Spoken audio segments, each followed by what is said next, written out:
Adam Nip, joined by Woodstock Mayor Pat Sobeski for another edition of Webchat with the Mayor. Very busy meeting coming up this week, Pat. Should be a long one, starting off with some more budget presentations. That's correct. Last council meeting was a short one. This one's going to be a marathon. The boards make their budgets or presentations, so that's the library board and the police services board. So Gary Bombeck will come forward with the library budget. Gary likes to show the tremendous success that the library's had. They've surpassed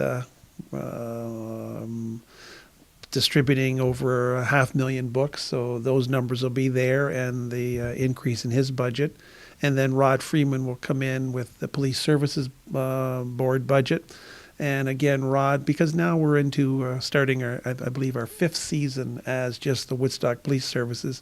They've been gathering statistics over the last 4 years, so we're starting to develop trends on activities and everything else. So Rod will be reviewing those.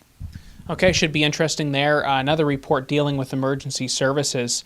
The tiered response that you guys had established for the fire department a little bit earlier this year, that report's coming forward, and what does it tell us? Well, in the fire efficiency and service review, part of it was for the city council. City council is mandated to determine the service level for fire departments. And so that's one part of the report that's coming to council, establishing what the service levels are.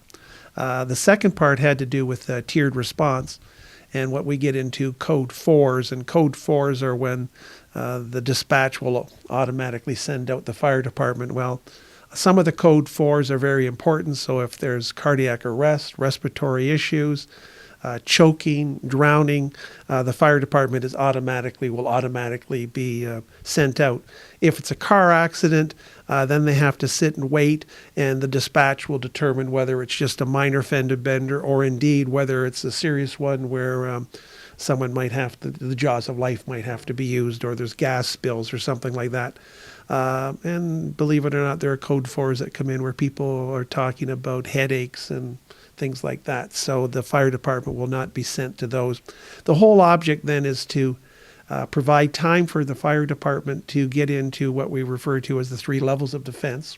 The third level of defense is fire suppression, which is the most expensive, but the parts 1 and 2 really have to do with prevention, and by freeing them up from tiered response, they can get out to the vulnerable situations, the nursing homes, senior residents, go in and check to make sure that, because like, for example, seniors, 75% of the fires happen in the kitchen.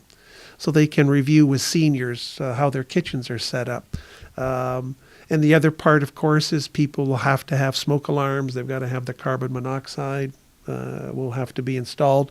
And so they'll go out and make sure that those bylaws are being enforced, and certainly remind people to install the machines and that sort of thing. So there'll be a greater emphasis on prevention of fires. All right. The other interesting thing that caught my eye on the agenda was the building report coming forward for the last year from December back, and some pretty big numbers in terms of building permits last year. Yes, the building permit numbers for 2013 and 2012 certainly were twice the size of, we'll say, the previous 3 years, and then you probably get back into the Toyota years where maybe 5 or 6 times higher than average.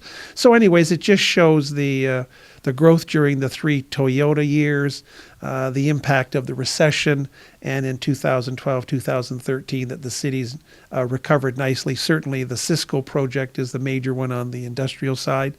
Residential construction has stayed fairly consistent all through that period.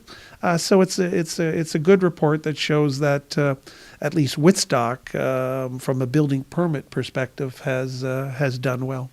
Do you think that trend will continue now that Cisco is, going to start winding down in terms of its building permits? And do you think that will continue? We'll see the strong numbers.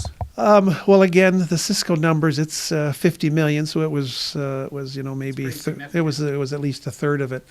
So that's significant. We've had a few more land sales, so the numbers should fall back, but hopefully they'll continue above the averages that we've seen. So because again, the Ciscos, the Toyotas, they don't come along every year, so If one comes along every 5 or 6 years, that's pretty good. But we're seeing certainly a lot of companies still coming in town to kick tires. And the good news is when you take a look at these building permits that have been issued, it's a lot of existing companies that are expanding their facilities too. So all in all, it bodes well, and hopefully that gives us the momentum going forward into 14.